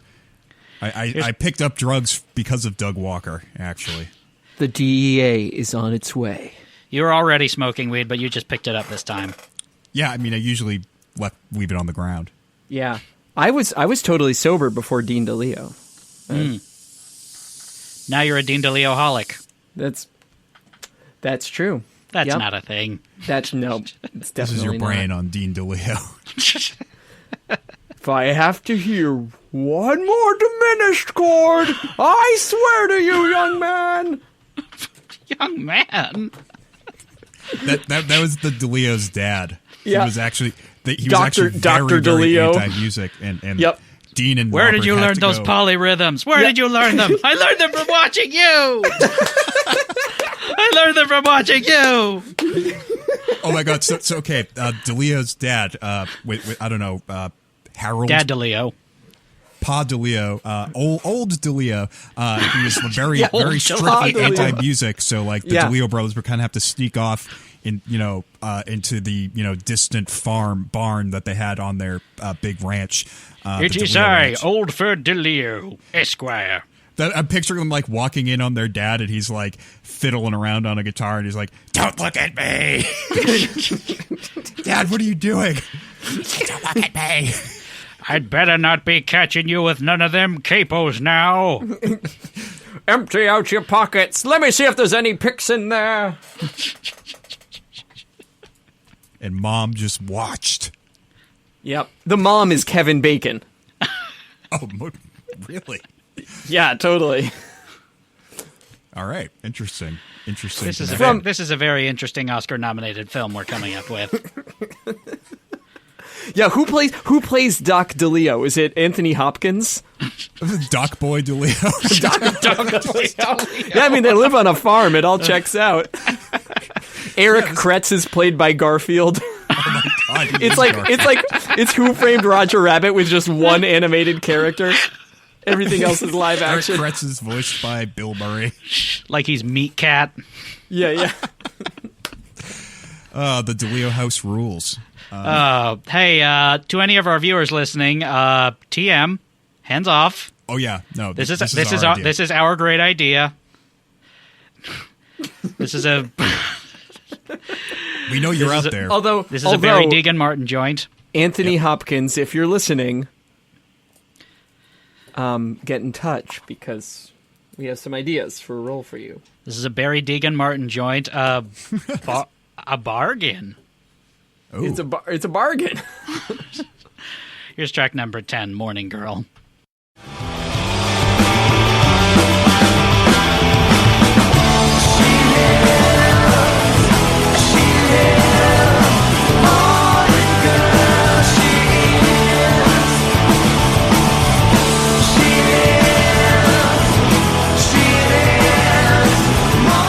Along with End of the World, this one is one of the ones that I remember the absolute least about every single listen. Yeah, although it's got some good bass work, got some good Robert work on this one. Yes, the kind of like James Jameson inspired stuff that he's got rocking under that. And this is actually Robert wrote the music for this one as well. Okay, that makes sense too. What's that Dishwalla song? Like Counting Blue Cars? Counting Blue Cars, yeah, kind of reminds me a bit of that. The melody gave me a little bit of that. Not but a similar fan of chord Dishwalla. progression. Where it's like the root 2 major sort of progression that it does there. Again, I think production being cleaned up could have helped this song a little bit. Just sort of another boring quasi psychedelic 60s sort this of feels sentiment. like a song where like that aforementioned Mellotron that we liked so much probably would have been interesting here. Yeah, I mean, why not? You're on track 10. Fucking throw some shit on this, There's guys. no rules. Yeah. Once you get to track 10, no rules. It definitely like is reaching for something, whether that's like a Mellotron or like a Farfisa organ or something like that. Just to give it just a little bit more character. Yeah, which like on like Tiny Music, they were throwing shit like that on there. I don't remember if there was a ton of Farfisa, but there's definitely some... Vaseline had a friggin' sitar in it. Yeah, and like... there's all sorts of little things sprinkled on there, and a bit of a nothing salad, I guess. Yeah, again. I didn't hate it. It was just very wallpapery. Yeah, that's pretty much how I feel about it too. I feel like at this point in the record too, I've already heard everything that I need to hear. That was kind of my assessment, that these last 3 tracks just don't really do much of anything. Yeah, there's not really any sort of curveballs being thrown at these last couple of tracks, until the very last track, which I'll get into later. But for now, here's track number 11, Hide.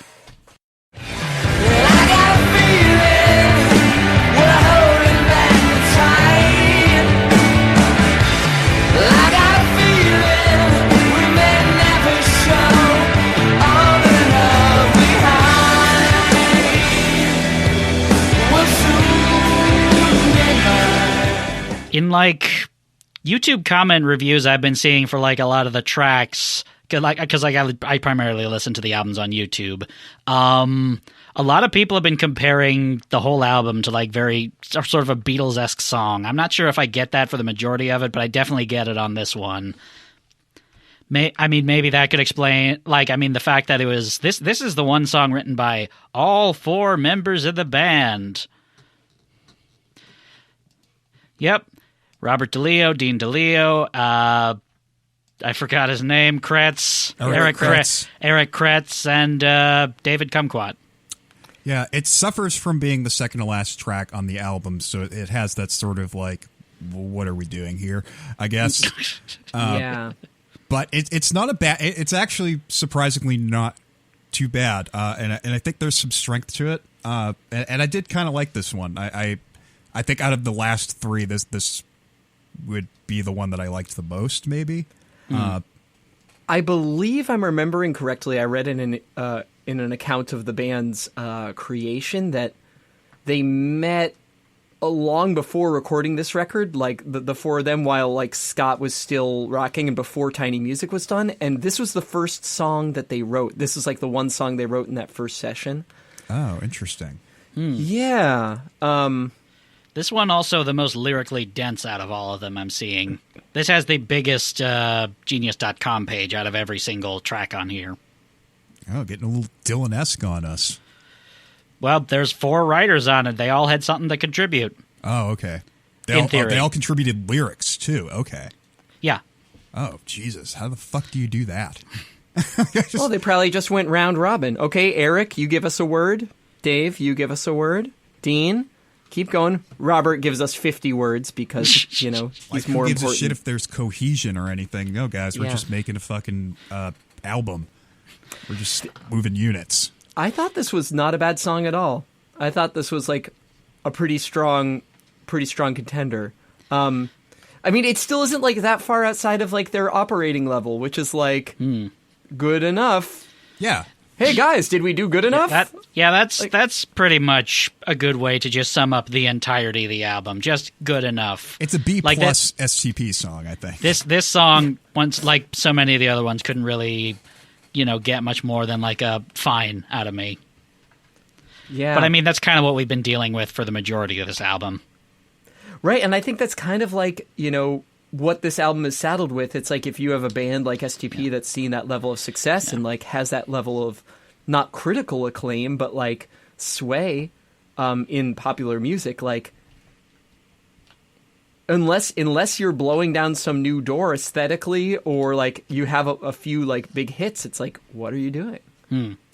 I mean, that probably speaks to why this has a supposedly, bad-ish reputation among like, all these sort of like detours that bands do. Like if this was secretly very good but a failure, then yeah, sure, people would probably think it's an underdog.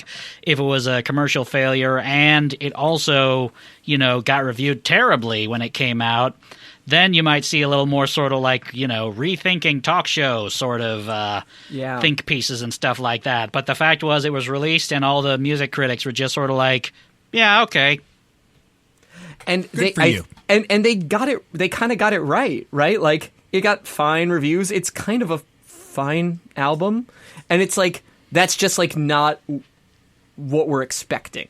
That's not the expectation that's put on that group of people. All right, we got one more track, the last track on the album, track number 12.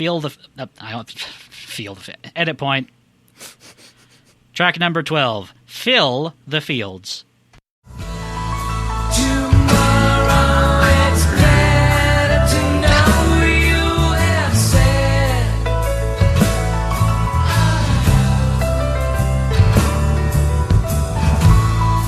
Tomorrow shall something else instead. Once again, like the mere fact that they're doing a slightly different sound than some of the other ones, like on Wash Me Down, just makes it stick out to me a little bit more. Even though, like, the melody really isn't that, like, memorable.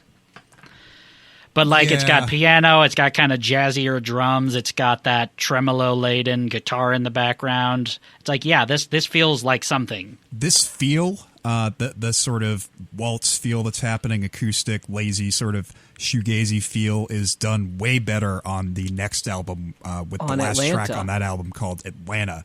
That's a fucking awesome song.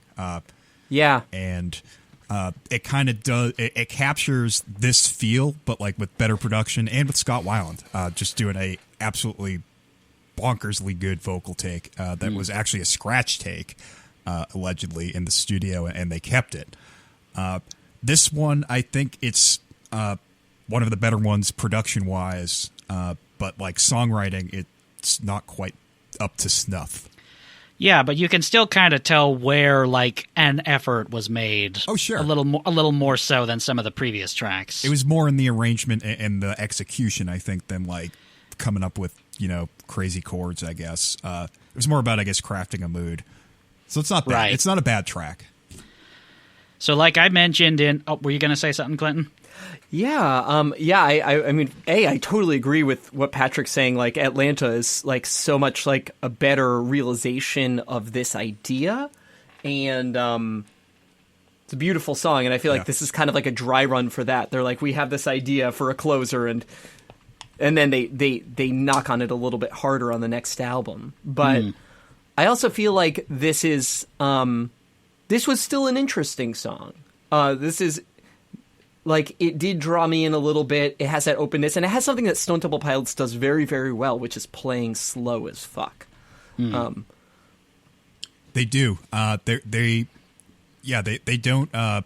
They know when to kind of slow things down and when to groove. I think Eric has a really good backbeat, and they know when to kind of pull. He's a really loud drummer, but he actually is pretty good with dynamics sometimes. Surprisingly enough. And I think moreover, they just try risky slow tempos more than their contemporaries. Like, any other band that was playing this slow would have made it way busier. Like, and I think that's actually a strength of this ensemble, of the DeLeos and Kretz in general, is their willingness to just be slow as hell and not to make it busy. They'll be slow and just leave it open. And not a lot of bands of their caliber do that at all. So, like, I'll close my thoughts out on this one by saying earlier on I said, like, it's the last couple of tracks. There aren't very many curveballs that could be thrown, except this song does have a curveball, which I didn't realize it was there until... I was listening to it one final time before we were recording today. Let me play a clip from it. And see if you can pinpoint when the song suddenly takes a turn.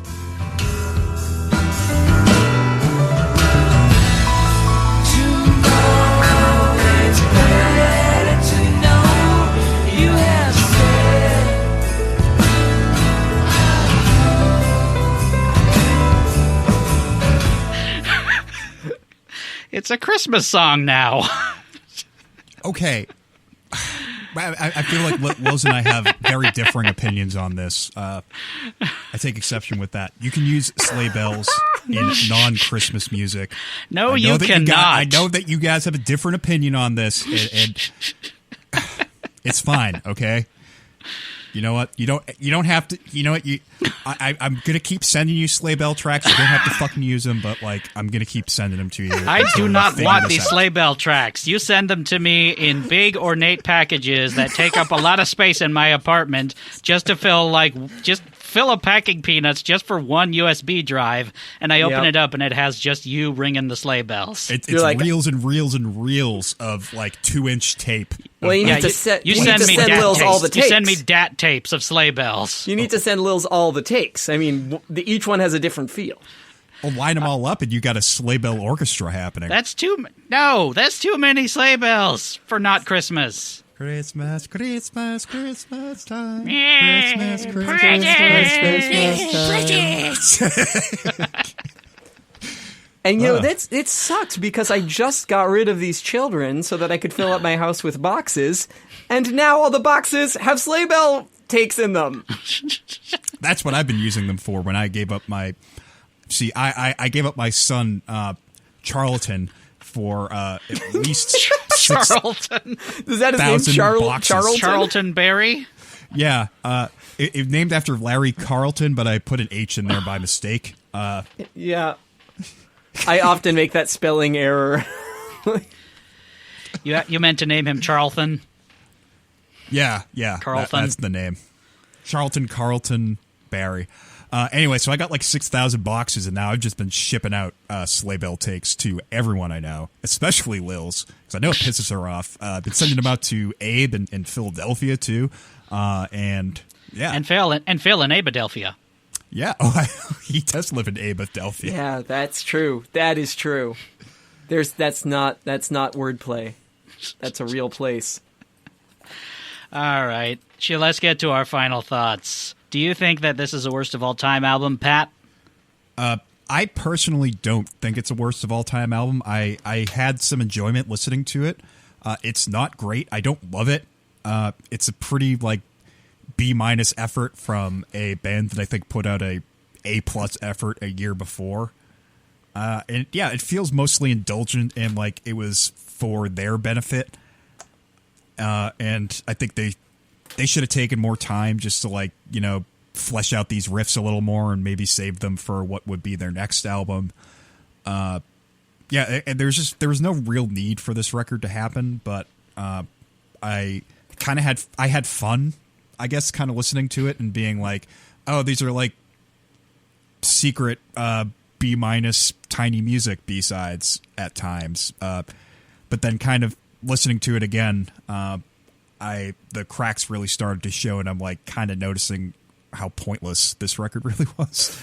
So it's like it's funny because I liked it, but I don't think it needed to exist. If that makes any sense. It's a very weird feeling to have towards music, I guess.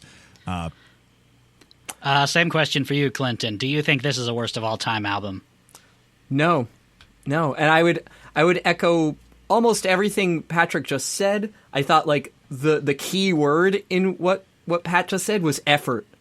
Like this just and what was the point of this entire enterprise? Like it's not a bad album. It's just not a good album. It's only a good album because of the like musicianship, really. Yeah, and I mean, and you know, regardless of the quality of anybody's musicianship, all music needs to have a purpose for being. You need to have something to say, and you know, if your heart's not in it, like, just stop. And this, like, I feel like was a record that was made for the wrong reasons.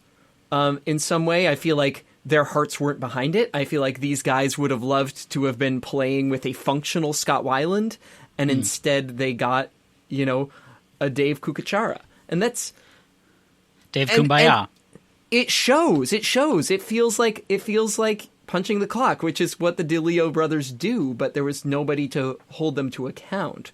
The story around it also kind of taints the record. Like if this was an album that was put out by a pre-STP outfit, if it was like, hey, Eric Kretz and the DeLeo brothers had a band before they hooked up with Scott Weiland, and this was their record and it came out in 1990 or something, you're like, huh. All right, yeah, you can, like, I mean, obviously it doesn't fit correctly into their aesthetic development as writers, so it would be very confusing, because you're like, oh, they were doing, like, a tiny music thing, like, years prior. Before Core, for some reason. Before Core, how strange. But, like, the point being, like, if this was, like, their predecessor band, I think it would be easier to appreciate. You go, like, oh, this is, like, a really interesting insight to their development as musicians. Instead, the story tells us that basically, like, they just didn't have any loyalty to Weiland, and they didn't appreciate how much they needed him. Yeah, and those two things bear really negatively on the DeLeo brothers in hindsight. Like, the fact that they just did not recognize what a magical thing that they had in their band. Yeah, that's something I didn't consider, too, is kind of how shitty it was to be, like, that disloyal to Scott Weiland, and, like, the dude just needed help. He was like, you know, he was an addict. He had issues with mental illness and like, and with substance abuse issues. And I guess their choice was like, they felt like they were victims of Scott's, you know, problems. So they felt victimized by that. So they felt like they needed to go and strike forward with a real lead singer like Dave Coutts. I mean, that doesn't surprise me so much, just because it's the 90s and there wasn't, you know, the kind of attention that we have to like substance abuse and mental health issues that we do today. Yeah. That's a very positive way to look at it, but I actually think this is more, personally, I think this is more like a reflection of these particular people's hubris, like their willingness to be like, we're the best, fuck that junkie. And like, like, I'm just thinking about the other bands that came out of that era. Like, Nirvana would never go on without Kurt Cobain. You know, Pearl Jam wouldn't go on without Eddie Vedder. Alice in Chains did go on without, you know, without Lane. But they at least waited until he died. They waited a long time. They waited until he died. They hung it up. They said, oh, we can't play with Lane. I guess let's just take a break and do other things. Now, to be fair, also to the DeLeo brothers and Eric Kretz, Scott Weiland also made a solo album during this exact same period, and I have no idea actually which one of these things happened first. Like, it could have been Scott being like, yeah, I'm going to go to rehab, and then as he gets out of rehab, he's like, I'm working on a solo record, see you guys like in like 2 years or whatever. Yeah. Like, that could have been the causality. I don't know that part, but I do know from interviews that they were courting Dave Coutts as earlier as Purple. Wow. Yeah, because, I mean, he was having issues. He was starting to have issues at that point. He was clean I'm going to for look most that of Core. up. But so, yes, like, that's like... the 12-Bar Blues came after Talk Show. Yeah, Talk Show came first, released September 2nd, 1997. 12-Bar Blues was March 31st, 1998. And one thing I'm noticing immediately, much better critical acclaim than Talk Show. Oh, people love 12-Bar Blues. They fucking love it. And also, like, it's just like, you know, your partner, like, starts, like, shopping around for a new partner as soon as she notices that you have some friction, but, like, then you stay together for, like, 2 more years of her, like, maybe, like, keeping this person on the side and, like, talking to them. It's just like, there's just something kind of weird and filthy about the entire enterprise. And it's not like I don't spite them for it, but it doesn't read well. It just doesn't like, it's not a good look. And I think, if they were always kind of operating under the pretense that Scott was going to be gone, like, what kind of relationship is that? Yeah. Now, on the other side, like, you know, you hear them describing, like, you know, the making of their self-titled record in 2010, where Scott's, like, totally checked out, and he's, like, passing out while listening to the Ruffs, and, like, you know, it's just, like, you could tell this has been a troubled relationship all the way through. Maybe, that album is fucking terrible, too. It's the bad. 2010 reunion record that they do. Oh, it's so bad. I'd rather listen to Talk Show. But... Talk Show is the better record, actually. Yeah. But the point being is that I just don't think they really appreciated what a magic they had together. And I don't put that all on Scott. I really think it's all of them together, because some of Scott's solo stuff is absolutely god-awful, like unlistenably bad. Oh, sure. The Christmas album he did was dreck. Oh, yeah, I heard the Christmas album was pretty bad. But 12-Bar Blues is pretty good. I dig that one a lot. It's actually like very kind of Bowie-esque at times, which you could tell he was listening to a lot of Bowie at the time. I also don't think it's a worst of all time album. Like, it was, you know, it wasn't unpleasant to listen to, but at the same time, I have a feeling that this isn't going to be sticking in my brain for very long at all. What would you say is the best or least bad track on the record, Pat? Ooh, that's a good question. It's a tie for me between the single Hello Hello, which I just thought was like a pretty clever song and clever in the fact that it almost tricked me into thinking it was STP. But then as far as like a deep cut, I what was track 9? Behind? Yeah. The one with the Mellotron on it. I think that one was like kind of the most interesting. What would you say is the best or least bad track, Clinton? Very similar feelings. I'm just going to go straight down the middle with a little Hello Hello, because asymmetrical structure, really fun song, and actually pretty convincing vocal, like, and just enjoyable. It was enjoyable to rediscover that song. Yeah, hits on all the things that like make SCP good, I guess. Besides Scott Weiland. I'm going to say my best was Wash Me Down, just because of how different it was from the rest of the album up to that point, with Feel the Fields being a close second, because it's a Christmas song. Christmas. What would you say is the worst track on the record, Pat? Oh, come back to me. I got to remember the track. Okay, what would you say is the worst track, Clinton? Ooh, that is a tough one. I actually really disliked a lot of the beginning of this record. I'm just going to go with Ring Twice. I thought the song felt flatulent. It felt like poorly conceived. It had all the hallmarks of an STP song without being good.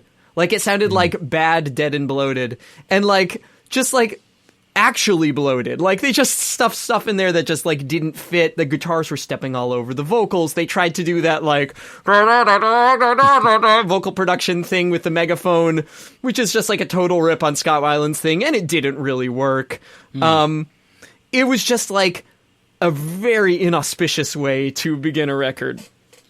My worst track was I went with End of the World, just because this was an album with a lot of tracks that were kind of interchangeable from one another, and that I couldn't really remember, that like were very difficult for me to like keep in my head. And that's the one that, like, having just listened to the album before we went on our Zoom call, I could not remember how that song sounded, even left. Like I played the clip and I still don't remember how it went. I remember now. It's so long. And I think Ring Twice is a close second because it's a lot of the same reasons. It's just muddy. It's just muddy, and it's lacking in sort of like compositional clarity. It was just like kind of the most nothing salad of a song for me. But we did it. We got through it. We did. We talked. We showed. Are y'all spiritually restored? Like, have you reclaimed your scepters as commanders of bad albums? Yes. I think that might have done it. I mean, I don't feel like, better necessarily. But I feel less empty comparatively. You know what would make you feel better, though, Lilz? Monkeys. I was going to guess Christmas. Yeah, sleigh bells. Monkeys with sleigh bells. Prices make everybody feel better. If 1,000 monkeys had 1,000 sleigh bells, would they eventually write It's a Winter Wonderland? They already have. Thanks for being on the program again, Clinton. Thank you once again. It was my pleasure. My pleasure. I was very excited, and I was like unsure if this was actually gonna be a bad record. I was unsure, like, what we were even going to talk about. But it was really interesting, actually, to get my head around it.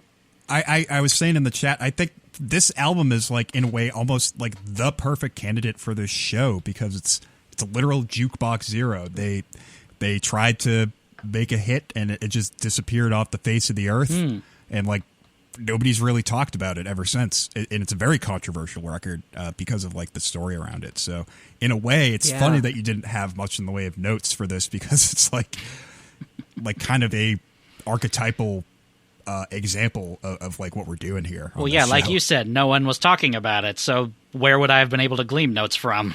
Sure. That's true. Have you got anything that you want to plug, Clinton? Gosh, well, I've been putting out some new music from my band, Beauty is the End. So, some really awesome stuff, if I do say so. Thank you. Like really that most recent track, that was like that kind of psychedelic but also electronic suite. I forget the name of it. Glass Wall. Yeah, the Glass Wall. That just reminded me so much of like Dan Deacon. That track is fucking great. Thank you. Yeah, so that's that came out last month. If you want to check that out, it's on Spotify. It's on YouTube. Beauty is the End, The Glass Wall. And I'm going to be releasing probably like a song every month under that banner for the whole year. And there's also an LP coming out, which we're just finished mastering. So hopefully fall. I'm going to say fall, probably. Don't really know. You want to plug something, Pat? Yeah, check out my solo album, 20, Patrick S. Barry on Spotify, and all the rest. And actually doing a new project with the Old Men Yell at Cloud Boys, Christopher Brown and Jim Schultz, along with former guest John Sasser. We're finally putting some music together this month under the banner Rampikes. We should have a new record out on March 1st, though, so check that out. Very cool. I'll just check out the other podcasts on the Zero Science Network. Check out the other podcast I do with recurring guest Scott Weiland, Hell is a Musical. Otherwise just do whatever. Do what you want. We're not going to pull your leg. Oh, I have the new Fatigue single I put out earlier this month, and the Surprise Party single as well, so go check those out. And, our theme song is Sunny Day by the band Froggy and the Friendship. You can check them out at froggyandthefriendship.bandcamp.com. If you have an album you'd like to suggest for us to review or just like to leave us some feedback or a comment, email us at jukeboxzerospodcast@gmail.com. You can also find us on Facebook at facebook.com/jukeboxzerospodcast or on Twitter at twitter.com/jukeboxzeros. You can find us, rate us, review us, and subscribe to us on Apple Podcasts, Stitcher, Spotify, Amazon Music, or check out our archives at the Zero Science main page. Jukebox Zeros is a production of the Zero Science Network. For more great podcasts, go check out zero-science.com. And that about does it for Jukebox Zeros. I'm Lilz. I'm Patrick. And remember... Christmas! Sleigh bells, sleigh bells, sleigh bells. I'm hitting stop. Good night.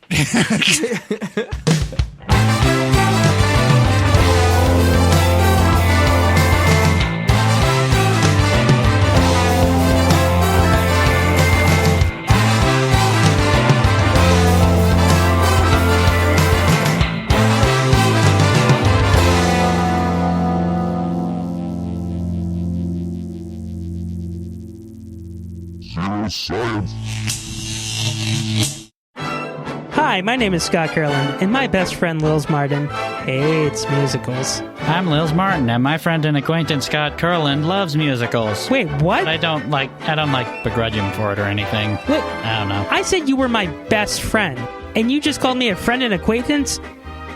Yeah. I was working really, really hard on creating this podcast for you where I show you great movie musicals and bad movie musicals because I love you, but you want to be a dick. We were supposed to record this promo for Hell is a Musical, and what are we doing right now? Sounds like we're recording the promo right now. Hell is a Musical on the Zero Science Network. Be there.